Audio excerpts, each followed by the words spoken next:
Bonjour à tous. Bonjour, Soyez de l'amour. Bonjour Diane. Je te disais hors donc que tes écrits portent loin.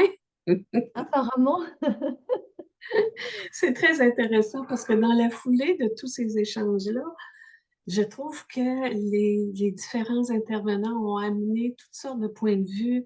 Tu as écrit deux ou trois textes sur Facebook, dont le premier qui a été je ne veux pas dire un pavé dans la mare parce que c'était loin d'être négatif. Au contraire, je trouvais que ça venait rafraîchir tout le discours autour de ce qui se dit en ce moment autour de l'éveil, la réalisation. Puis dans ton premier texte, justement, tu parles de qu'est-ce qui s'est vécu pour toi. Parce que là, on ne sait plus à un moment donné. Là, on entend toutes sortes de choses. On a les mm, grands sages de l'Inde qui nous disent certaines choses qui ne sont pas à rejeter, mais qui collent peut-être moins à notre réalité occidentale. Et toi, tu es venu apporter un point de vue que je trouve qui fait du bien, je vais le dire comme ça, tu sais, parce que dans le fond, tout est bon. C'est un peu ça, mm. si on voulait résumer. Toi, tu l'as vécu très particulièrement parce qu'après l'éveil, euh, ton premier réveil, il y a eu beaucoup d'allers-retours pendant 13 ans, c'est ça, hein? Oui, tout à fait.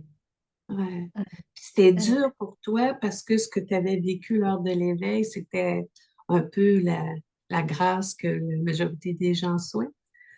Puis après, ça s'est réidentifié au personnage. Veux-tu nous en parler un petit peu? Oui, ce que j'ai vécu, c'est comme de se retrouver subitement au paradis.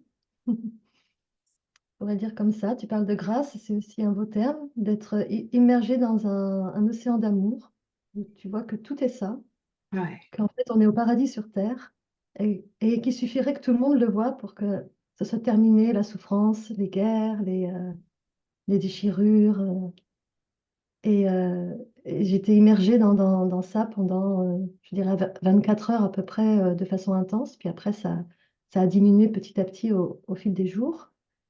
J'ai appris quelques jours plus tard le proche décès de ma grand-mère qui était atteinte d'un cancer. J'apprends qu'elle est atteinte d'un cancer et qu'elle est condamnée. Mm, Et j'étais très très proche d'elle, c'était ma deuxième maman. mm. Et ça a contribué à faire revenir de l'émotion, à faire revenir l'histoire d'une petite fille qui va perdre sa grand-mère et à faire se dissoudre cet état de parfaite plénitude dans l'instant présent, à nouveau un historique qui réapparaît, Oui. une perception dans le temps, avec une histoire d'une personne dans un monde. Et c'était, alors il y avait la douleur de cette nouvelle, et puis il y avait la douleur de perdre le paradis. Mm. C'est terrible. Oui, oui, parce que avais l'impression d'avoir perdu ça à ce moment-là. Ah oui, je le vivais vraiment comme ça, comme Mais, être strippée du paradis. Ouais. mais même de temps en temps, est-ce que tu revenais à l'état de grâce? Oui, quand même. Oui, oui, pendant plusieurs années, ça se reproduisait de temps à autre. Et, la différence avec... alors, est-ce qu'on peut parler d'éveil? Oh, moi, les bouddhistes, ils parlent d'une entrée dans le courant et je trouve que ça correspond bien peut-être à mon vécu. Oui, C'est qu'il y a quand même quelque chose qui n'avait pas été vraiment réalisé, puisque en fait, ça a été vécu après coup comme moi, Suyin, le personnage, s'est éveillé. oui, Et donc doit faire des efforts pour retrouver cet état, en fait. oui. C'est d'ailleurs assez curieux après coup, comment c'est possible que ça a été récupéré comme ça, je n'en ai pas idée. Parce que Mm, dans le moment de l'éveil, c'était très clair que je n'étais pas ce personnage, hein. Donc, mm. il y a eu une confusion. J'avais pas aussi à l'époque ni de maître, ni d'enseignant. Il n'y avait pas les satsangs sur Internet, il n'y avait rien de tout ça. Donc, j'étais seule avec ça. Je pouvais en parler à très peu de personnes parce que c'était pas facile quand j'en parlais. J'avais pas d'écho en face qui pouvait m'aider, en tout cas. Et donc, c'est pour ça que pendant toutes ces années, j'étais vraiment dans une dissociation de lutter contre tout ce qui pouvait empêcher de revivre cet état.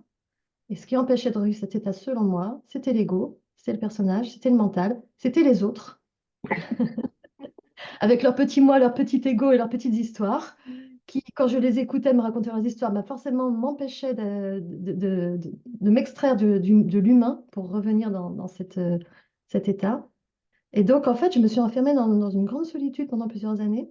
Je ne pouvais plus être en contact avec les humains parce que pour moi, les humains me coupaient de notre essence. Et alors, il y a eu un moment quand même où j'ai pris conscience qu'il y avait quelque chose qui n'allait pas, c'est que j'étais en train de, finalement, au nom de l'unité, de vivre la dualité.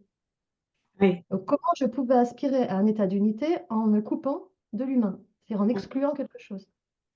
Comment je pouvais aspirer ou attendre un état de non-attente. Comment désirer un état de non-désir. Tout ça était complètement paradoxal Mm. et complètement absurde. Et à un moment donné, je m'en suis rendu compte. Ça a mis du temps. Mm. Ça a été souffrant aussi, si tu permets. Je veux présenter tes livres parce que c'est tellement, Mm. un, c'est bien écrit, puis deux, ça raconte bien ton parcours. En fait, les trois racontent les parties de ton parcours, hein. La joie d'être et la grande paix du cœur. Et puis, je pense que celui-là est le plus récent, là, Assoiffé du ciel, non? Où là, tu vas plus en détail aussi dans ton histoire, des livres que j'ai dévorés, que j'ai Mm. gardés sur ma table de chevet pour pouvoir les relire. Parce que, en fait, ce que tu expliques, puis là où tu te sentais seule, j'ai l'impression que tu n'es pas la seule à avoir vécu ça. Tu sais, on goûte à quelque chose, puis après ça, on a l'impression de le perdre. Puis après ça, tous nos efforts tendent vers répéter, dans le fond, ce qui était peut-être une expérience, parce que ça n'a pas duré, hein. Je ne sais pas si Mm. je le traduis bien. Oui. Euh, Quand ça s'est révélé pour toi, en fait, c'est ton deuxième, la deuxième situation, c'est la réalisation de soi, ce qu'on appelle la réalisation du soi. Oui. Apparemment, c'est comme ça que ça s'appelle. Ouais, ça Oui. s'appelle toutes sortes de choses, là, mais on va y aller avec ce J'avais pas premier-là. du tout cette notion d'ailleurs quand ça s'est produit. J'avais pas ce terme à l'époque. C'est plus tard que Ouais. j'ai reconnu que c'était ça apparemment. Voilà. Puis c'est surtout là, je pense que tu l'as dit dans ta super belle entrevue avec Emmanuel Herrera. Tu as dit, je suis retombée amoureuse du personnage. Oui. Parce qu'on a l'impression qu'il faut je suis pas le personnage, je suis pas ce mental, je suis pas cet ego.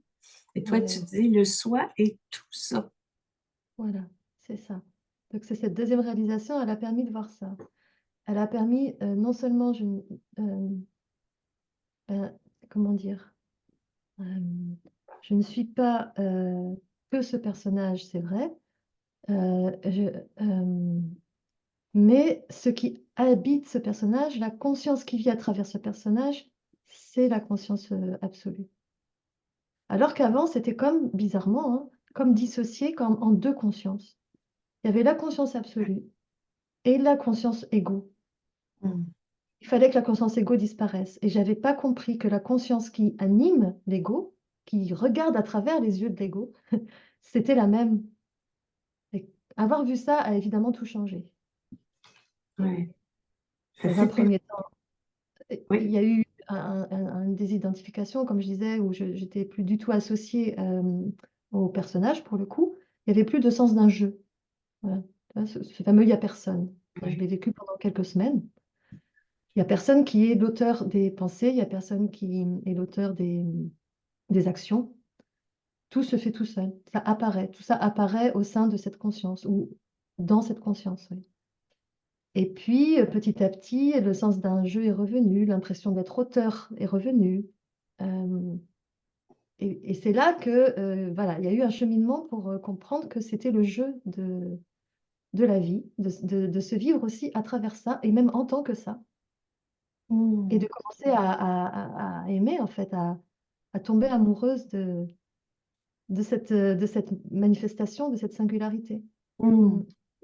C'est, c'est comme à ce moment-là où tu vas, moi, je vais le dire dans mes mots, là, où tu vas comme intégrer le fait qu'il n'y avait plus rien de séparé dans le sens où ce qu'on avait essayé de mettre de côté pendant longtemps, que ce soit les autres, que ce soit le mental, que ce soit l'ego, ça Oui. avait tout à être aimé parce que ça s'accueillait par le soi, c'est ça?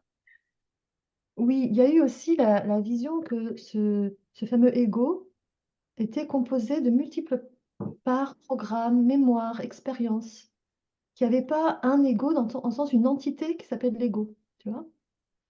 C'est pas une entité au centre de notre tête euh, qui pense, qui réagit. C'est plusieurs c'est comme plusieurs entités, mais ce n'est pas des entités, c'est des programmes. Peut-être c'est le mot qui irait le mieux. On en dit aussi des aspects, des parties, comme si le mental était divisé en une grande famille de sous-personnalités aussi, on peut dire comme ça, hein. Et qu'il n'y en avait pas une seule qui était au centre. Donc même le concept d'ego a été complètement revisité, tu vois? Mm. Puis ça Donc, s'est aperçu à ce moment-là comme l'ensemble de programmes, c'est ça que tu veux ah dire? oui, oui, oui, oui. Il y a un ensemble de pensées qui sont issues de programmes qui n'ont pas forcément les mêmes intentions, les mêmes lunettes pour observer ou comprendre les situations. Mm. D'où cette impression souvent d'être divisé. Je veux quelque chose et puis je veux son contraire. Je veux surtout pas faire ça, puis finalement je le fais. Je ne veux surtout pas dire ça et finalement je m'entends en train de le dire. Mm. Et je sais plus ce que je veux. Et tout ça en fait parce qu'on croit que c'est toujours la même entité qui est traversée par diverses élans, émotions, alors qu'en fait ce sont à chaque fois des aspects différents. Mm. Intéressant. Grand computer, c'est le grand ordinateur qu'est le cerveau, qui serait comme composé de plein de programmes. Et il y a, Mm. voilà, l'erreur, l'illusion, c'est de croire qu'il y a un programme central. Tu vois. Mm. Et quand surgissaient à ce moment-là différents aspects de ces programmes-là, de ce qu'on avait appelé l'ego là, jusque-là, est-ce que c'était vu comme étant, ah, ça, c'est tel programme? Ou...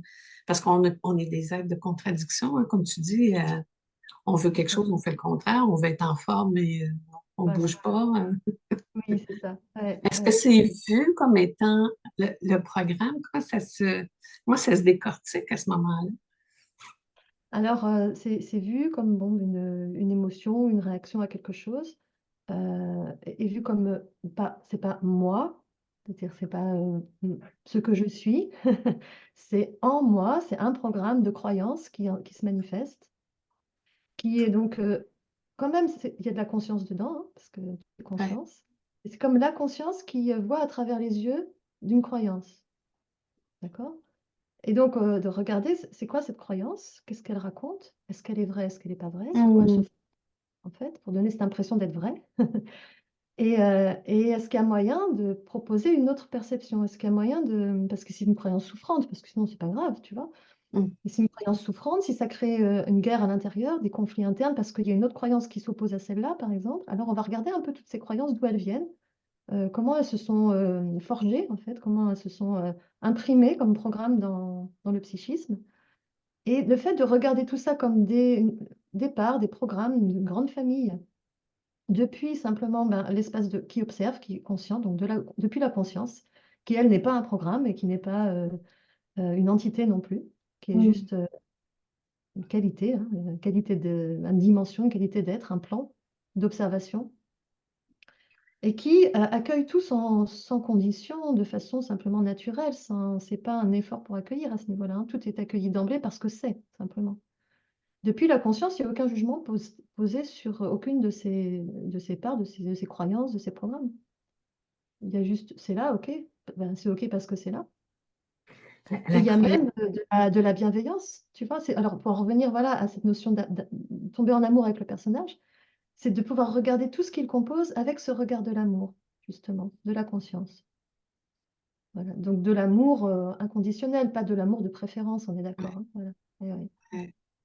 Cette croyance-là que l'on a, qu'une fois réalisée, il y a équanimité, il n'y a plus d'émotion, il y a plus de colère, il n'y a plus rien de négatif, là, entre guillemets, il n'y a même plus d'inconfort. Tu, Ouais. tu, euh, Tu l'as abordé honnêtement, franchement, directement, tu sais, en disant que finalement, c'est pour le personnage qui croit ça, mais la, Mhm. la présence qu'on est, devient équanime. J'aimerais ça que tu fasses le parallèle entre les deux, que tu clarifies Ok. ça pour nous. Oui, oui, oui. Évidemment que la conscience est équanime, puisque c'est pas pris dans les concepts, les jugements, les préférences. Donc tout est OK comme c'est parce que c'est. Et au niveau des programmes, mais tout est conditionné, justement, par notre éducation, à des préférences, des jugements sur les choses, des appréciations, hein, en positif ou négatif. Et donc, il y a ce programme parmi tous les autres euh, qui est, soit on a lu, soit on a vécu, reconnu cette présence équanime quelque part.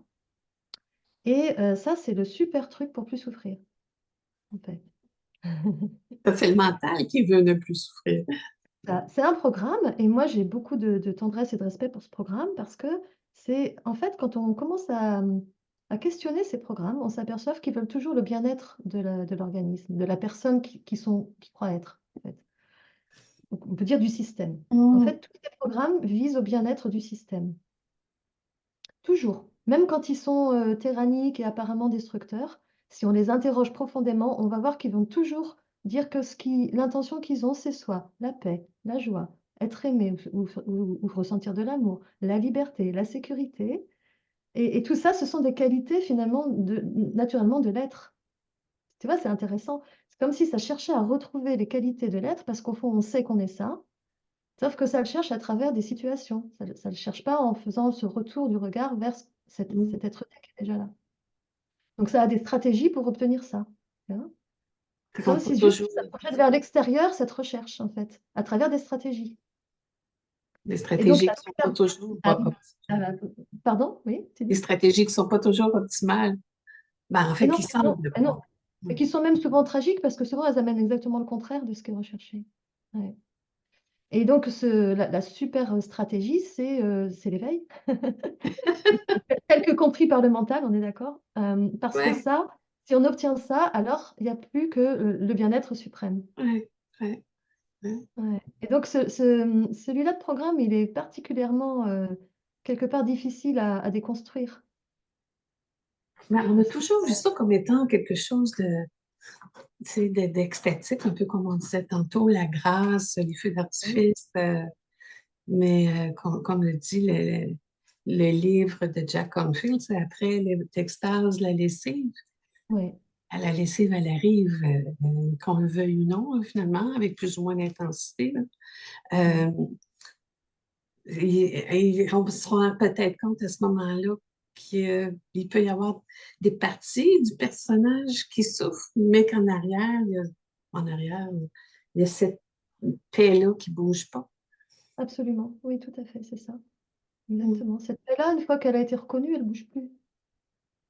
Mais le Elle peut plus être personnage peut souffrir peut encore. plus être perdue. Mais le personnage peut souffrir encore. Mais il peut y avoir des souffrances qui s'expriment dans l'organisme, bien sûr. Et d'autant plus que cette paix a été reconnue. Parce que c'est comme s'il y avait une porte qui avait été ouverte pour que tout ça puisse se montrer. Et ce qui est demandé là, c'est regarde-moi, reconnais-moi, aide-moi. Mm. En gros, j'ai vu un peu de lumière là, c'est quoi? J'ai besoin de ça. Donc ça va émerger en fait. Et puis il y a aussi que souvent après la réalisation, il y a moins de protection, il y a une ouverture qui s'est produite. Donc les, les- les parts qui sont des parts protectrices, qui empêchent d'aller, euh, comment dire, prendre conscience de nos souffrances, souvent voilà, qui mettent une barrière pour pas que ces souffrances envahissent l'organisme, hein. C'est utile, hein, ces protections, bien sûr. Pour pas qu'on soit envahi par une peine, il faut qu'il y ait une protection qui se mette en place. Ouais. Et du coup, cette peine, elle n'a jamais été traitée. Elle n'a Mm. jamais été guérie. Parce que, voilà, il y a eu cette protection qui s'est mise quand l'expérience douloureuse s'est produite. Mm. Et donc, du coup, avec cette réalisation, il se peut qu'il y ait certaines protections qui aient sauté et que ça émerge. Mm. Mm. Est-ce que c'est ça qu'on appellerait la nuit noire de l'âme? Alors, je ne sais pas. Oui, peut-être que ça. Alors, moi, dans ma conception, la nuit noire de l'âme, c'est plutôt un état où justement, on est perdu, où on n'est plus en contact avec cette paix, Mm. tu vois? On a Et perdu. on a perdu, comme on dit, la foi ou la sécurité intérieure. Et c'est plutôt un état comme ça pour moi. Mais, mm, Mm. Dans nos mauvaises conceptions, nos mauvaises compréhensions de l'éveil, de la réalisation, il y a cette espèce de jugement que certains peuvent porter sur d'autres en disant, bon, mais s'il réagit, c'est qu'il n'est pas éveillé ou il n'est pas réalisé. S'il y a de la colère, c'est que c'est mm, bidon, ça, c'est son truc. Comment tu mm. réagis à ça parce que tu l'abordes dans tes écrits? Alors, ben, justement, c'est un petit peu ça que j'ai envie de démystifier. Et pas forcément tellement envers les personnes qui croient ça, comment dire, qui, oui, qui ont cette façon-là de voir les choses, mais plutôt envers ceux qui sont en conflit avec eux-mêmes et qui se disent à eux-mêmes, je ne devrais pas ouais. ressentir ça, je ne devrais pas avoir de réaction, je ne devrais plus avoir d'émotion. Mm. Parce qu'eux, c'est plutôt à eux que je m'adresse en fait. C'est, mais, et- enfin, aimez-vous comme vous êtes, lâchez cette idée-là parce que ça rajoute de la douleur à la douleur, c'est pas la peine en fait. Du conflit, encore plus de conflit intérieur Ouais, sur qui part d'une croyance erronée que ça devrait être comme ça une fois que la réalisation s'est produite. Moi, ouais, je suis juste témoigner que non, pas forcément. Et apparemment, de plus en plus, hein, de personnes en témoignent aussi, ça fait vraiment plaisir. ouais. J'ai été moi aussi dans ce piège à croire que après la réalisation, ça aurait dû ça et ça ne devrait plus arriver, puis tu les vois arriver et tu comprends pas ce qui se passe.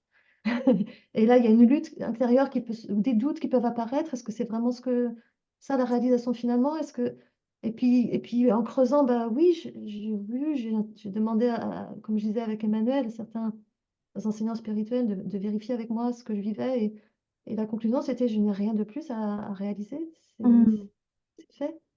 Et donc ouais, OK, donc ça veut dire que c'est pas comme on m'a dit après. Ouais, ouais. Et voilà, c'était juste en fait, ça c'est plus moi, je m'adresse plus finalement aux personnes qui sont dans ce cas-là, dans mon message. Mmh. Parce qu'il y a eu cette mystification autour de l'éveil, justement, voici les critères pour savoir si tu es éveillé, et puis tu les Mmh. coches, puis si tu as une Mmh. réaction, oh, tu l'es pas, tu sais. Il y a cette espèce de liste qui te permet de jauger, là, bon, évidemment, qui est plus dans nos conceptions à nous. Puis ce qui fait que souvent, on a l'impression que, ben, oh non, on n'y est pas arrivé encore parce que, ah, il y a eu de la colère à cause de quelqu'un qui m'a coupé sur la route, par exemple, ou il y a eu de la colère parce que le voisin a été trop bruyant, ou de Mmh. l'impatience. Et c'est comme si on perdait de vue que la paix est là quand même. Tu sais, comme, Bah, ouais, ce qui me vient en t'écoutant là, c'est comme il y a une confusion de plans. C'est-à-dire que sur le ouais. plan de l'être, tout est accompli, tout est réalisé, tout est équanime. Il y a rien à guérir, il y a rien à changer, il y a voilà, d'accord? Ça bouge pas. Et Hmm, sur le plan de l'humain, c'est tout le contraire. Ça bouge tout le temps, il y a jamais rien d'acquis. Enfin, hmm, c'est pas vrai. Il peut y avoir des choses qui sont acquises aussi, sur le plan de l'humain, mais hmm, il y a c'est vraiment des mouvements perpétuels, des émotions qui passent, des vieilles blessures qui s'activent. Alors, quand je dis c'est acquis, c'est que des fois, il y a des blessures qui s'activent plus parce qu'elles sont guéries. Ça, c'est ouais. aussi possible, bien sûr, hein, tu vois? Mais c'est-à-dire que le plan de l'humain est tout le temps, en remodelage, en fait. Sur le plan de l'humain, moi, j'ai l'impression d'avoir eu 100 vies. Il y a Hmm, eu, il y a eu des centaines de morts et de renaissances, en fait, tu vois? Et il y en a encore là, en ce moment. hmm, Et voilà, et donc vouloir figer quelque chose sur le plan de l'humain, c'est juste pas possible. Et donc j'ai l'impression qu'on confond les plans, parce que c'est pas parce qu'on a réalisé l'être que l'humain, lui, il va se figer dans quelque chose. hmm. Mais tu On vois, continue malgré tout à avoir une expérience humaine, tu vois? Donc voilà. Eh oui. c'est un peu, tu sais, ce que Ramana ou Nisargadatta nous disait, c'était désidentifiez-vous du corps, vous n'êtes pas le corps. Euh, puis, en tout cas, ce que j'observe, je ne sais pas si d'autres pensent la même chose, mais ce qu'on observe aujourd'hui, c'est que, au contraire, les gens qui arrivent, qui parlent d'éveil, vont plutôt dire, ben oui, mais moi, j'ai envie de goûter toutes les saveurs de la vie à travers ce corps-là et d'essayer plein de choses, tu sais. Puis, Mmh. en tout cas, on pourrait penser qu'il y a une opposition entre ces deux visions de ce que Mmh. c'est la réalisation. Comment toi, tu vois ça? Mais ça me fait penser aux 2 voies, bah, quand en Occident, il y a la voie sèche et la voie humide. Et puis, ben, en Orient, je ne sais pas comment ils l'appellent, mais il y a la voie du tantra qui est une voie, qui est la voie humide, qui est une voie à travers la sensorialité et non pas en s'en extrayant. Et l'Advaita a plus tendance à être la voie, sèche, voilà. Et en fait, c'est juste 2 voies différentes, mais qu'est-ce que j'en pense? J'ai pas à en penser quelque chose finalement. Je crois que c'est peut-être, bien qu'il y ait 2 voies différentes parce qu'on est tous différents et qu'il y a une voie qui va correspondre plus à l'un qu'à l'autre. Ce qui est dommage, c'est d'être piégé dans laquelle que ce soit d'ailleurs, c'est d'être piégé dans une voie parce qu'on croit que c'est la voie, alors que finalement ça ne correspond pas à ce qu'on vit, tu vois? C'est ça qui est dommage. Mais après, choisissons ou observons plutôt quelle est la voie qui se vit à travers nous, parce que finalement c'est ça qui se passe, on ne choisit pas vraiment. Tu vois. Et moi, j'ai reconnu dans mon parcours des périodes de voie sèche et des périodes de voie humide. Tu vois. Parce que c'est pareil, voilà, ce que je dis là, c'est pas forcément une voie pour toute la vie. Ça peut changer au cours d'une vie. Mm. Tiens, il y a un livre magnifique de Paulo Coelho qui s'appelle Brida. Je suis pas hyper fan de Paulo Coelho, mais alors ce livre-là, il m'a vraiment régalé, qui raconte la tradition spirituelle celte, la Wicca. Et eux, ils parlent de la tradition de la lune et de la tradition du soleil. Et c'est Mhm, pareil, c'est la voie humide. mhm, La tradition du soleil, c'est vraiment, on s'extrait de tout l'historique et on connecte juste avec l'expérience directe, on va dire. Et la tradition de la lune, c'est on va rencontrer l'histoire dans sa profondeur pour en tirer la quintessence, tu vois. Et en fait, dans cette tradition, les initiés vivent les deux. Ils ont un enseignant de la tradition de la lune et un enseignant de la ah, tradition du soleil. C'est vachement intéressant. Et il y en a certains qui vont aller avoir une affinité pour aller plus vers l'une que l'autre, mais ils doivent mm. passer par... Intéressant parce que tu disais justement que les enseignements, pardon, des sages indiens ne sont pas à rejeter. Puis tu- tu prenais cette précaution-là pour pas que les gens croient que c'était ça qui était, euh, qui était mis de côté, là, finalement. Mm. Mais tu parles en fait d'une tradition plus orientale que nous Mm. apporte Ramana et compagnie, puis une tradition plus occidentale où le rapport à l'individualité n'est pas le même. Oui, J'aimerais c'est ça ça. que tu nous Oui. expliques ça un peu. C'était une piste de réflexion que j'avais, hein. C'est pas quelque chose que je peux affirmer, c'est juste ça m'est venu peut-être qu'il y a quelque chose à regarder de ce côté-là qui peut expliquer pourquoi finalement l'éveil vécu par beaucoup de personnes en Occident ne correspond pas à ce qui est Mm, vécu mm, là-bas, tu vois. mm, Et donc c'était cette réflexion qui m'est venue que j'ai l'impression, même si je ne connais pas très bien l'Inde et les traditions indiennes, mais j'ai l'impression que cette culture met moins l'individu au centre, en fait. Tu vois? Et c'est plus le collectif. ouais. Il y a l'individualité, enfin, le développement personnel, tout ça, je sais pas, j'ai pas l'impression que ce soit aussi central qu'ici en Occident. Mhm, Donc du coup, si nous, en Occident, c'est quelque chose qui est très densifié, l'individualité dès le début dans notre éducation, forcément, on ne va pas pouvoir vivre de la même manière cette désidentification à l'individualité. Elle ne peut mm, pas se vivre pareil. Et donc peut-être qu'effectivement, ça doit être inclus. Parce que sinon, ça veut dire que c'est réservé aux autres, c'est réservé aux Indiens, l'éveil. Voilà, et que pour nous, c'est inaccessible. D'ailleurs, c'est ça le problème de ce mythe, c'est que ça rend la chose inaccessible. oui, Alors c'est moi, comme je me quelque souviens d'une chose à époque où je me atteindre. disais, mais j'y arriverai jamais, moi, à être équanime comme ça, à tout accueillir, à pas avoir d'attachement, à pouvoir voir des êtres chers mourir et pas broncher, même pas avoir de peine. Mais je peux pas, c'est impossible, je n'y arriverai pas. C'est pas pour moi. Je me disais ça à une époque, tu vois. Eh ben oui, mais voilà, donc c'est c'est- c'est- c'est- c'est ça qui est intéressant aujourd'hui. On dirait que ça s'ouvre pour ici. Et donc, si ça s'ouvre pour ici, forcément, ça se passe autrement. Ça a un autre goût. Mm. C'est comme si ça Mm. s'adaptait finalement culturellement, si on peut Mm. dire, à ce qui est compréhensible aussi pour nous. C'est sûr que peut-être que ces sagesses-là viennent originalement de l'Inde, en tout cas dans Mhm. le passé récent, Mhm. puis qu'on est en train de se doter soi-même d'un langage, puis Mhm. d'une explication de tout ça qui soit peut-être plus en lien avec notre éducation occidentale. Oui, et surtout, ici, je crois que faut pas qu'on fasse une règle de quoi que ce soit, de la façon dont ça se vit pour l'un, parce qu'il y a aussi, on n'arrive pas tous avec le même bagage au moment où ça se produit. Mm. Hein. Selon la vie qu'on a eue avant, si c'était une vie sans trop de difficultés, sans trop de souffrances, ou si c'était une vie avec des trucs très durs, ou même entre les deux, enfin voilà, suivant le vécu, eh bien, la façon dont ça va se vivre après va être complètement différente. Ouais, ouais. Celui qui a C'est, jamais eu de souffrance, peut-être que derrière, il va pouvoir affirmer c'est la fin de toute souffrance. Parce qu'en fait, il ouais, n'y a rien de social qui va remonter. Il a pas, il a pas de bagage. ouais. Il n'y en a pas beaucoup des comme ça, mais il y en a. Non, c'est ce que j'allais dire. Et puis celui qui a un gros bagage derrière, il va dire, comme, comment il s'appelait? Ah, j'ai plus son nom. ça reviendra peut-être, qui disait avant l'éveil, j'étais dépressif. Depuis l'éveil, la dépression est toujours là, mais je ne suis plus identifié à elle. Ah, c'est bon. Donc, oui, Ouais, la dépression est toujours là. ouais, Oui. ouais. Ça y a pas mis fin, sauf que bah, il la vit depuis un autre endroit, il la vit différemment. Hmm. Mais Je il t'entends. n'affirme pas après l'éveil, la dépression, c'est terminé, tu vois. Ouais, Ouais, ouais, intéressant ça. Ouais. ouais. Je t'ai entendu dire aussi que même Ramesh Balsekar avait comme changé d'idée parce que c'était un disciple de Nisargadatta. Puis Ok. on connaît Nisargadatta pour avoir été quand même assez direct, Tout à si on peut fait. dire ça. Oui. Oui. Je ne sais pas, c'est assez punché hein, des fois. Mais que Ramesh après était revenu avec, je dirais peut-être pas plus de compassion, mais peut-être plus de douceur et avec un discours un peu différent.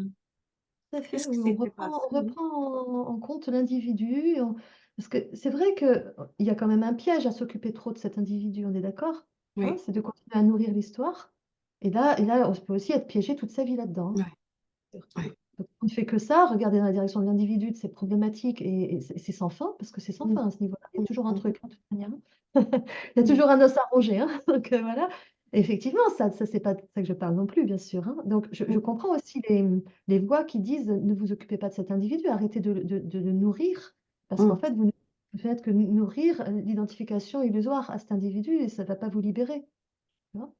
Et puis il y a l'autre partie qui dit alors, moi j'adhère plus à celle-là quelque part, s'occuper de l'individu, c'est important parce que sinon ces souffrances, elles vont tout le temps nous tirer en arrière.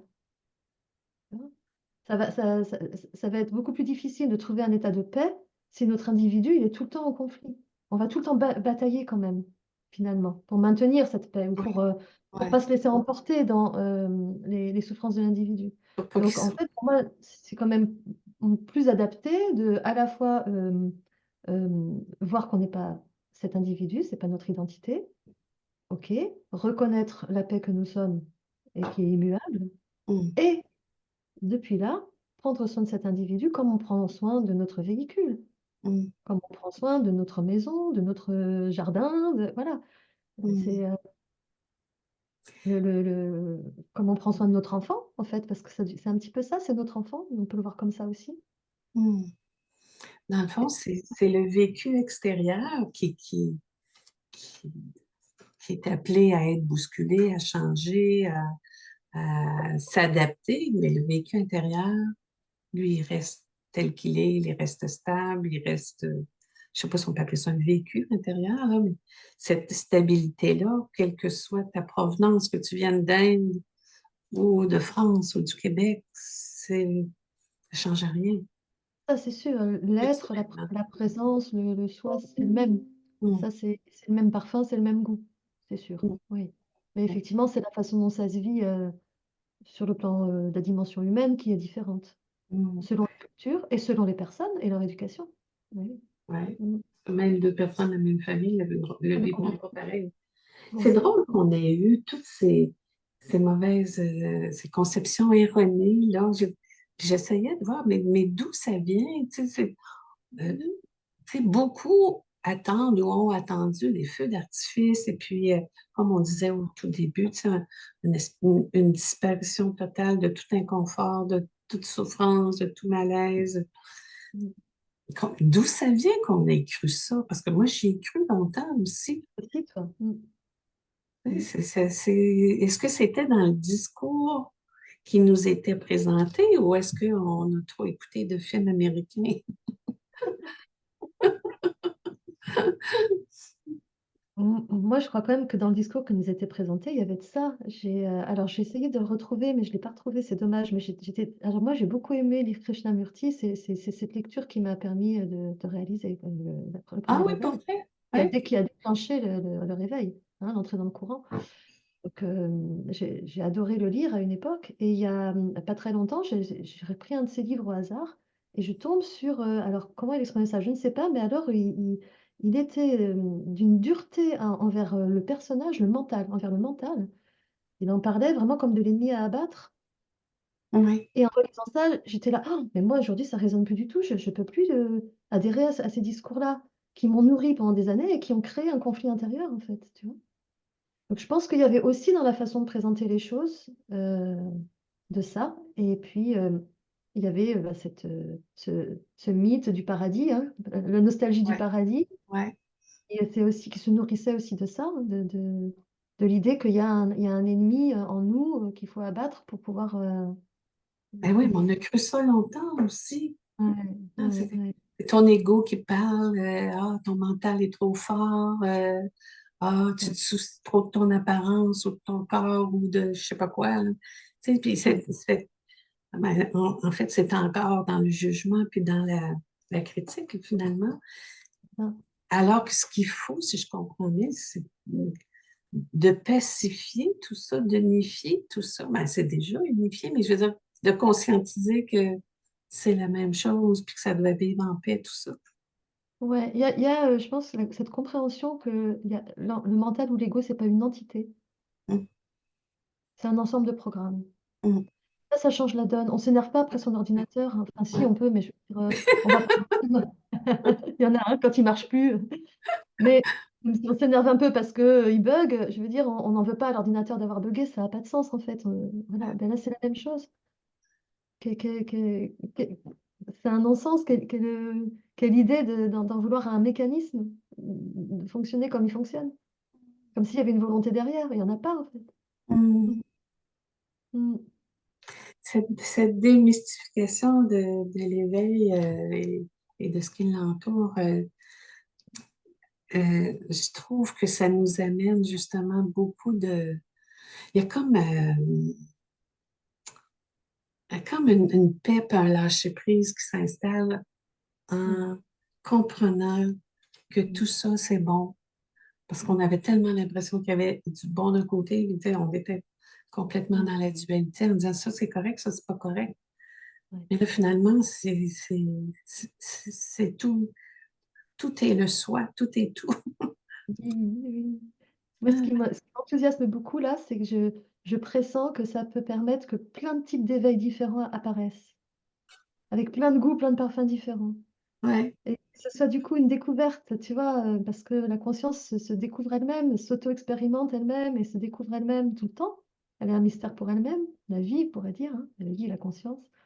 Et comme si là, il y avait, j'ai l'impression d'assister, alors peut-être que c'est un fantasme, je ne sais pas, mais à l'émergence de plein de nouvelles façons de vivre cet éveil ouais, qui vont se montrer là dans les mois, les années qui viennent. ouais. Très, très réjouissant, ouais. Parce que ça explose rapidement, hein. On voit Ouais, plein ouais, de nouvelles ça, personnes qui viennent partager là-dessus. Puis moi, je trouve ça tellement rafraîchissant, je trouve ça tout beau. Tu sais, des fois, c'est confrontant dans le sens, ah, c'est pas ça que je pensais que c'était. Tu sais. Il y a une espèce de vision souvent qui est différente, mais si on peut arrêter de s'opposer à mm, soi-même d'abord, puis à ouais, ceux qui d'abord. pensent Ouais. différemment, tu sais, je trouve ça riche, tout ça, je trouve ça beau, c'est plein de vie là-dedans. C'est plein de vie et il n'y a rien de mieux que de faire tomber, si tu veux, le château de cartes sur lequel on a construit notre quête pour que la quête aboutisse, enfin, pour que la recherche trouve vraiment sa résolution. Hmm, Parce que c'est ces derniers pans de croyance que ça doit être comme ça qui figent en fait. Ils figent ce mouvement naturel de la conscience vers elle-même.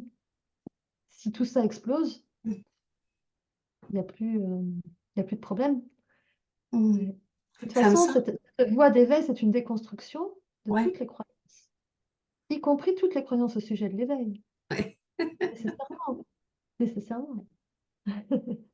C'est beau ça, c'est beau ce que tu dis à travers tout ça. Aujourd'hui, si ma question est trop indiscrète, tu me le diras, mais aujourd'hui, pour Souyen, il arrive un désagrément, ça se vit comment? Ah ben, alors déjà, je vais dire, il y a pas de règle parce que ça dépend. Donc, un désagrément peut être sur le coup complètement accueilli comme bon, ah ok, c'est comme ça, bon, bah, c'est pas agréable, mais c'est ok. Ça peut être, il peut y avoir un refus qui se manifeste. Ah non, j'ai pas envie de vivre ça, là, non, ça me dit rien. Puis ce refus, il dure quelques secondes ou quelques minutes, ça dure jamais très longtemps. Et puis des fois, peut-être qu'il peut y avoir aussi des choses un petit peu plus denses, parce que ça vient réveiller des mémoires, ou des choses comme ça. Et là, ça va demander un temps, comme je dis souvent, je m'assois avec, et puis je suis à l'écoute de ce qui se passe en moi, je regarde, j'observe ça, voilà, il y a un état d'accueil qui s'installe, Mhm. pour se Mhm. laisser traverser, pour dire oui à ce désagrément. Voilà. Et puis des fois, il y a des désagréments qu'on leur place. C'est-à-dire que des fois, pas être d'accord avec quelque chose, c'est OK. Mhm. C'est la juste réponse à la situation. C'est de dire non, ça, je ne veux pas Mhm. le vivre. Mhm. Non, ça, je ne suis pas OK que telle personne se comporte comme ça avec moi, par exemple, je ne sais pas. Mhm. Je me positionne aussi dans ce qui n'est pas correct ou en accord avec mes valeurs, tu vois. Mhm.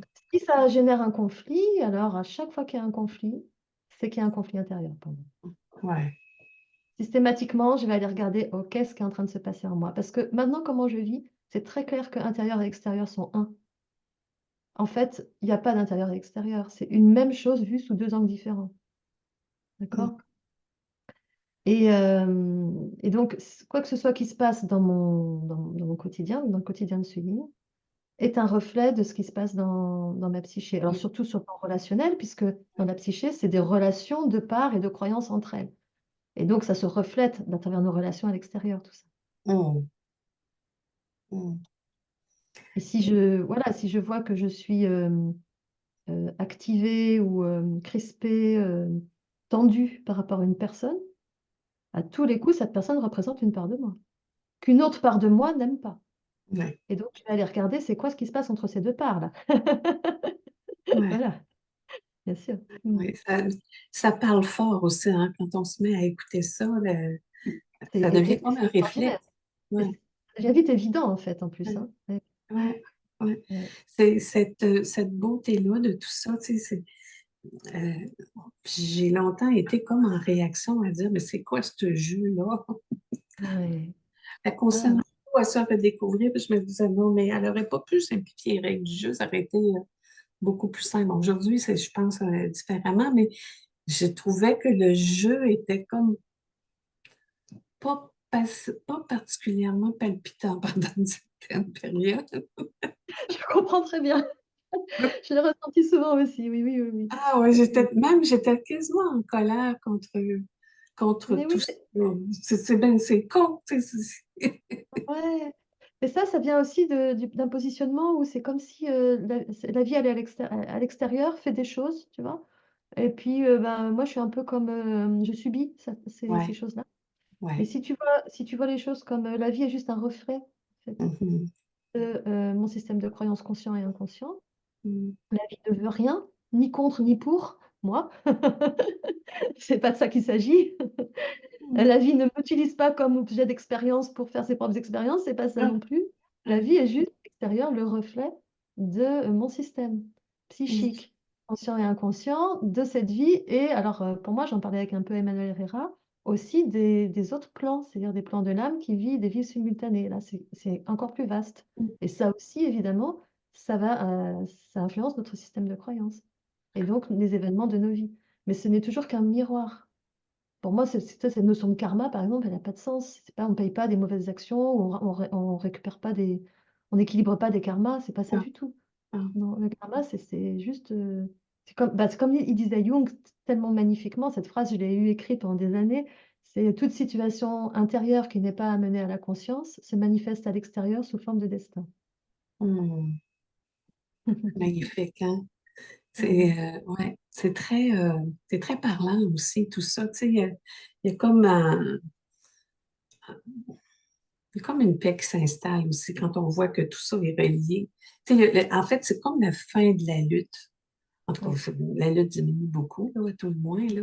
Il y a, il y a- Mhm. il y a plus ce besoin de se protéger, il y a plus ce besoin de Mhm. lutter, il y a plus ce besoin d'avoir raison. Il y a Ouais, peut-être c'est ça. le désir de comprendre pour justement harmoniser. Puis Mhm. j'aime beaucoup le mot pacifier parce que je trouve que ça résume pas mal Mhm. tout ça. Tu sais.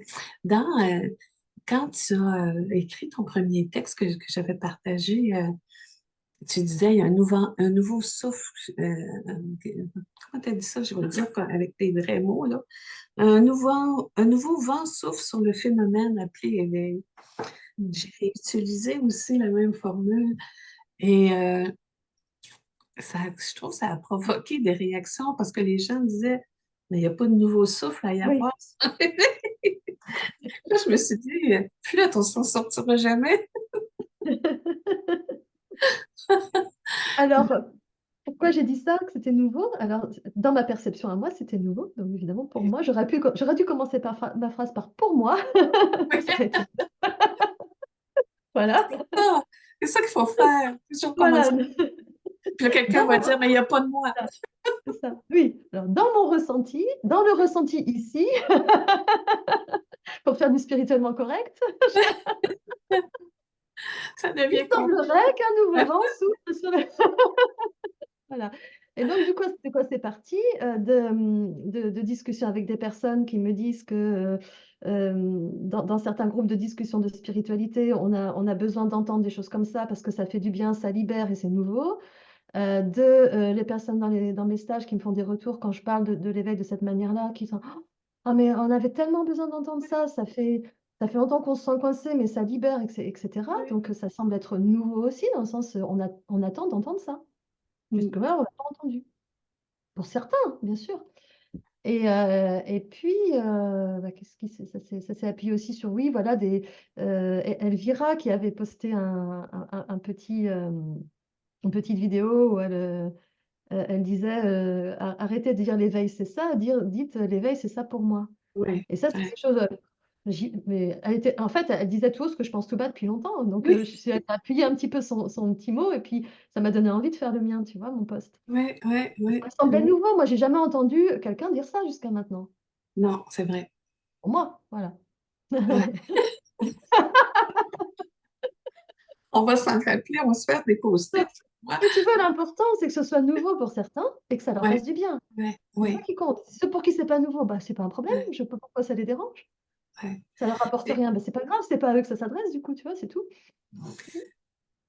c'est quand même un peu dommage. Je sais pas. Oui, Je sais pas que ça touche quelque chose en dedans de moi, mais c'est quand même un peu dommage qu'on se juge autant, puis que, c'est oui, que les gens disent, ouais, t'as pas le droit de dire ça, ou, mais non, oui. mais c'est pas vrai, il n'y a pas un nouveau vent, puis, oh, l'éveil, j'en ai assez d'en entendre parler, ou, mais non, mais là, on se divise encore, tu sais, ça me Ouais, rend pas, ouais, ouais, ouais, c'est ça. ça rend Mais pas, c'est que c'est pas pacifié à l'intérieur de ces personnes, certainement, parce que sinon, elles se soucieraient pas de ce que les uns et les autres disent. Si ça les ouais, concerne, ben, elles ouais, feraient pas de commentaires si elles ne sont ouais, pas concernées. Donc, c'est qu'elles sont concernées à un endroit. Et c'est peut-être d'aller voir, c'est quoi l'endroit qui est en réaction? Qu'est-ce que ça vient leur raconter, tu vois? Et hum, puis, toi, de hum, l'autre côté, tu peux juste voir ça aussi et dire, bon, ben, cette personne, elle est en réaction. Ça lui parle de quelque chose en elle. C'est pas, il s'agit pas de moi, si tu veux. Ça ne concerne pas le fait que j'ai écrit ça, en fait. Ça n'a rien à voir avec hum, moi, ce que j'ai fait ou ce que j'ai dit. Ça a ouais. à voir avec cette personne et elle-même. Donc, tu n'as pas besoin de le prendre pour toi, en fait. Tu n'as pas besoin d'en faire. Si ça vient t'activer quelque chose, alors là, c'est que ça te regarde toi, effectivement. Ben, je pense qu'il y a ce Ouais, désir-là que tout le monde soit en harmonie puis qu'il n'y ait pas de chicane dans ouais, le oui, ça se sent très fort chez toi, ça se sent, ouais, bien sûr. C'est peut-être un petit peu enfantin, mais tu sais, c'est comme ah non, mais Oui, là, ben, pourquoi là, tu sais, on cherche tous la même chose, on est oui, tous la même conscience. Tu sais, c'est, bien mais sûr. bon, en même temps, j'avais envie de dire tantôt, puis ça fait lien avec ce que je viens de dire. C'est quand tu regardes tout ce qui s'est dit dans les dernières semaines, justement, par rapport à l'éveil, par rapport à la réalisation, ce qui est correct, ce qui n'est pas correct, ce qui ne devrait pas. Mm. Je trouve que ça nous amène des discussions extraordinaires, des précisions, des compréhensions tellement plus profondes, puis surtout tellement plus libres. Tu sais, Mm. j'ai l'impression que c'est, Oui, je sais pas, j'ai l'impression qu'on vit quelque chose d'important en lien avec ça. Comme tu disais tantôt, il y a plein de gens qui s'éveillent, ça pop oui, de partout là en ce moment. Puis je trouve ça tellement beau qu'il y ait eu ces confrontations-là, là, pour les appeler comme ça, parce que ça amène tout ça, ces rencontres-là, ces échanges-là, ces précisions-là. Puis, tu sais, ton texte est arrivé comme un bombe, puis partout, quand les gens l'ont publié, il y a toujours quelqu'un qui écrivait, ah, ça fait du bien, ça fait du bien de lire ça, tu sais. Alors, Oui, oui. c'est, encore une C'est, fois, c'est le tu sais, jeu de pour la moi, conscience. oui, tu sais, pour moi, c'est révélateur d'un mouvement qui est en train de se produire dans le grand océan de la conscience. Et donc, certaines personnes qui sont prises dans ce mouvement, du coup, ça active toutes ces choses en elles dont tu parles, toutes ces réalisations, ou révélations, ou réflexions, ou libérations. Et c'est juste, tu vois, c'est ça, c'est ce mouvement qui est en cours qui génère tout ça. Ce texte, il est juste la conséquence de ce mouvement qui est déjà en cours en amont, de toute manière. Hein, c'est toujours après, dans la matière, que se manifeste quelque chose qui est déjà en train de se passer avant. Ouais, Et donc, peut-être tu peux voir aussi que c'est certainement en toi que quelque chose est en train de bouger profondément, qui fait ouais, que tu as raisonné avec ça, parce que sinon, ça ouais, t'aurait pas fait effet. Donc, ouais, voilà. non, ça Et ça veut résonnait dire que fort. c'est en train de bouger profondément chez plein de gens, avec Ouais. vu le nombre de gens qui ont apprécié ce post. Et ça, c'est très réjouissant. Ouais, Mais, tu ouais. vois, j'étais tellement contente de lire ton post parce que j'avais senti la même chose que quand j'ai lu tes livres. Parce que je Mm. trouve que, justement, quand tu retombes en amour avec ton personnage, puis que tu fais la paix avec tout ça, puis que, oui, tout est beau. Oui, ça joue à se réidentifier, puis à se désidentifier, puis à se réidentifier. Ah, je trouve ça d'un apaisement tellement. Tu dis, ah, good, il y a rien qui est pas correct. C'est Puis, ça. tu sais, il Ouais. n'y a rien à atteindre non plus. Tu sais, Mm. Mm. Ça ouais, libère. c'est la Mm. perfection même.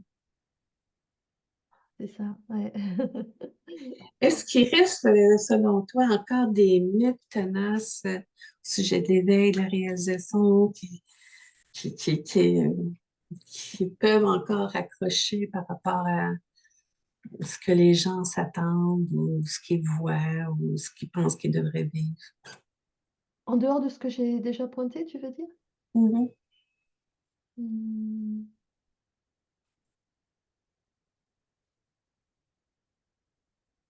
J'ai pas l'impression, j'ai rien qui me vient là, tu vois. Mhm. Je crois que le point essentiel, mais c'est aussi parce que c'est ce que je vis, hein, bien sûr, c'est cette fluidité avec les états de conscience qu'on peut traverser. Avec Oui. comment la conscience, elle se goûte elle-même. De l'indifférencié au complet, l'impersonnel absolu, à la densité extrême d'une identification, qui n'est pas franchement du tout ce qui est le plus agréable à vivre, on est bien d'accord. Mais c'est aussi le jeu de la conscience. Ouais. Et ça peut aussi nous tomber dessus, même après la réalisation, de se retrouver très identifié. Moi, c'est ce qui ça s'est passé après le décès de ma mère, par exemple. Tu vois. Mhm. Ça a réactivé plein de blessures de petite fille. Au-delà du décès de ma mère, bien sûr. C'est venu réactiver des choses. Et je me suis retrouvée complètement à nouveau dans cette identification très, très forte à une personne en souffrance. Et puis, OK, ça a été traversé. Et puis, à nouveau, la paix s'est installée. Mais pendant ce moment-là, j'ai eu l'impression à un moment donné de ne plus savoir où était la paix. Donc, ça Ah peut oui, même arriver jusque-là, tu vois. ah oui. Et oui. Et donc, voilà, donc juste d'être dans la fluidité. Et je crois que plus on est dans la fluidité, et plus justement cette paix est là. Parce que ce qui s'est passé à ce moment-là, pourquoi j'étais en train de perdre la paix? Parce que j'étais en train d'être en conflit avec ce que j'étais en train de vivre. Mhm. Je ne trouvais pas normal d'être autant prise à nouveau dans une souffrance venant de l'enfance, alors que, avec tout ce que j'avais compris, vu, réalisé, etc., travaillé sur moi pendant des années en thérapie, il y avait un endroit en moi qui disait, mais ça va pas du tout, ça, c'est pas possible en fait. Ouais, ouais, ouais. Et c'est Marion Renaud que je suis allée lui demander de l'aide là, à ce moment-là, tu vois, et elle a été extraordinaire. Elle m'a montré le refus que je voyais même pas. Et dès Mhm. l'instant, mais tu vois, ça faisait 3 mois que j'étais en train de retomber en dépression. Dès Wow. l'instant où j'ai vu le refus, grâce à elle, pendant la séance, tout s'est arrêté, ça a été net. J'ai accueilli le refus, ça a été terminé. J'ai raccroché, j'étais à nouveau en paix et la dépression a été terminée. Mhm. C'était instantané. C'est quand même incroyable. Mhm. Donc, je ne sais plus pourquoi je parlais de ça, mais voilà, oui, plus on va être dans cette fluidité, de ne pas croire que c'est pas normal de ressentir ce que je ressens et de vivre ce que je vis, Mhm. plus cette paix va s'installer. Mm. Mhm. Je crois que c'est Magnifique. le point le plus important. Ouais. Tu parles de fluidité, puis tout à l'heure, tu as parlé de vie parallèle. On n'en entend pas beaucoup parler encore de ça. Ah oui. Ah oui. Comment ça, donc? Ah oui, ça. Moi, j'aimerais bien qu'on commence à en parler un peu plus. OK. Veux-tu nous en parler un peu? On peut ouvrir le chemin un Pourquoi peu? pas? Pourquoi Oui. pas? Dans ma vision, la conscience, elle se manifeste à travers un système fractal ou de poupées russes, on pourrait dire, avec plein de plans emboîtés les uns dans les autres. Et c'est comme si l'individualité qu'on connaît là, dans cette expérience d'un humain, voilà, on va dire suyin, est à l'intérieur on pourrait appeler ça âme, donc d'un plan de conscience, qui vit de multiples vies en même temps. Elle-même étant probablement à l'intérieur d'une autre conscience un peu plus élargie, qui vit de multiples consciences vivant de multiples vies en même temps, etc. Tu vois, c'est ma vision, c'est ça. Et Mais donc, la même âme, conscience. pour moi, c'est pas une entité qui s'incarne de vie en vie, c'est comme une conscience qui vit de multiples vies simultanées, au OK. sein desquelles elle a un mouvement, une part, on pourrait appeler le corps énergétique, qui s'incarne quand même, hein, qui vit l'incarnation. D'accord? Mais au moment de la mort de cette incarnation, cette substance énergétique réintègre l'ensemble de cette âme. Tu vois? C'est un Mhm, truc comme ça, dans ma vision. mhm, Et du coup, ces vies simultanées, comme c'est la même conscience qui les vit, il peut y avoir des informations qui passent de l'une à l'autre. D'où l'impression d'avoir vécu d'autres vies. Tu vois. Mais pour la conscience, il n'y a pas de temps. Donc, de toute manière, tout se passe en même temps. ouais. C'est des lignes de temps. Des lignes, en fait, d'histoire qui s'inscrivent dans une temporalité. Mais tout se passe en même temps. Alors ça, évidemment, pour le mental, c'est incompréhensible. Oui, le mental, il n'y arrive pas, mais ça, Et c'est comme ça veut des dire, excuse-moi juste espoirs. pour finir, qu'on peut avoir des mémoires de vie future. Tu vois, Mm, quand on voit les choses comme ça. Hmm. mm. Est-ce que tu expérimentes, toi, ces mémoires-là de vie Alors, antérieure ou parallèle? j'ai eu pas mal de connexions avec d'autres vies, oui, ça peut encore arriver, oui, oui, tout à fait. Mm, mm. C'est Intéressant. pas, c'est pas l'essentiel de mon expérience, hein, c'est pas un truc sur lequel je focalise non plus, donc des fois ça émerge, et puis voilà. Ouais, ouais. Hmm. Puis si on veut vivre ça, on fait ça comment? Si on veut expérimenter ça, goûter ça, toucher à ça. Alors, je sais qu'il y a l'hypnose régressive qui est une exploration de ces vies autres. Voilà.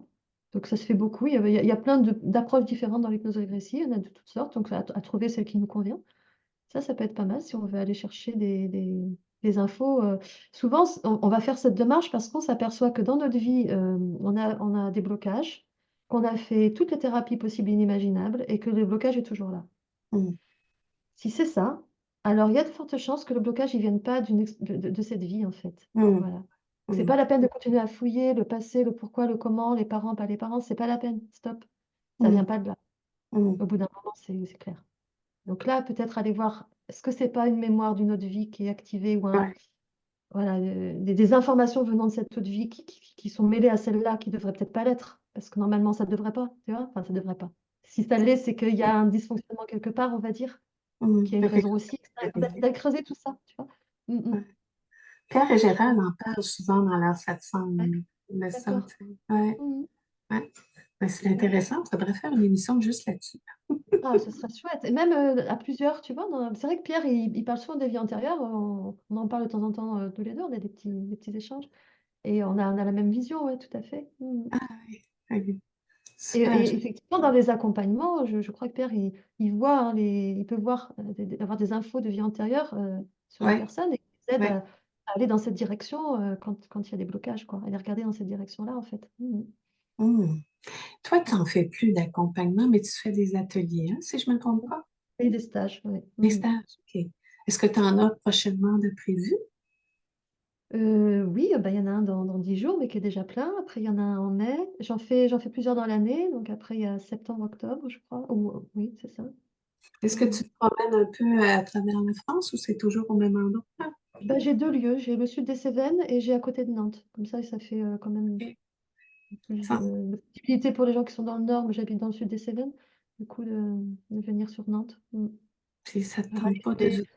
C'est des stages, c'est des formations en fait en soins énergétiques et en accompagnement depuis la présence. Voilà. C'est comment justement en reconnaissant ou en vivant cette présence, on va pouvoir accompagner, offrir un espace d'accueil et de soins à ce qui émerge. Donc soit juste, ça peut être par la pure présence, soit ça peut être aussi par des soins par imposition des mains, où il y a un phénomène vibratoire qui se produit. Ça fait longtemps ça que tu fais ça, parce que t'en parles dans Oui, tes livres, oui, hein? ça fait longtemps. Oui, Ouais, oui, tout à fait. ouais. Je pensais que tu Oui, bah, avais abandonné ça. T'es revenu non, à mais ça. en fait, moi, j'ai découvert ça, ça a changé ma vie, en fait. Bon, ça a commencé par le Reiki, puis après, pareil, j'ai déconstruit beaucoup de choses venant du Reiki qui ne me correspondaient pas, et puis j'ai refait ma sauce avec ça. Et Mm, voilà. Mais, mm, euh, mais ça a changé ma vie, cette pratique. mm. Donc, c'est pour ça que j'ai envie de la transmettre, parce que je sais que le cadeau que ça peut être, en fait. Mm. Mm. Autant Faudrait. à utiliser pour les autres que pour soi-même, surtout. Mm. Mm. Si jamais l'élan te prend de venir faire des stages au Québec, on va être bien heureux de te recevoir. Ah ouais, ça pourrait. Ça pourrait être intéressant parce que Ah oui. il y a comme une connexion, je pense, spontanée avec ta manière de t'exprimer puis d'amener une simplification des choses qui est très Mm. appréciée ici. Ouais, vraiment. Mm. Mais Suzanne, je sais c'était pas. une magnifique rencontre. Merci, merci, merci. Merci à toi, Diane, vraiment, de tout cœur. Ah, C'est toujours puis un plaisir de dialoguer j'ai avec toi. j'ai l'impression que ça va être une vidéo qui va toucher beaucoup de gens parce que c'est tellement bien expliqué, c'est très Mm. parlant, puis je trouve que ça permet de justement réunir toutes ces visions-là, puis de dire que tout est correct finalement. Bah, super. Et puis moi, j'ai envie de dire, bah, les personnes qui écoutent, prenez si ça vous parle, et si ça vous parle pas, bah, c'est pas grave, hein, voilà, il n'y a Ouais, pas de problème. ouais, Mm. faut que ça résonne, hein? En Mais tout cas, c'est chez ça. moi, ça résonne. Ouais. Merci, Sylviane. À Merci, bientôt. Dan. À bientôt.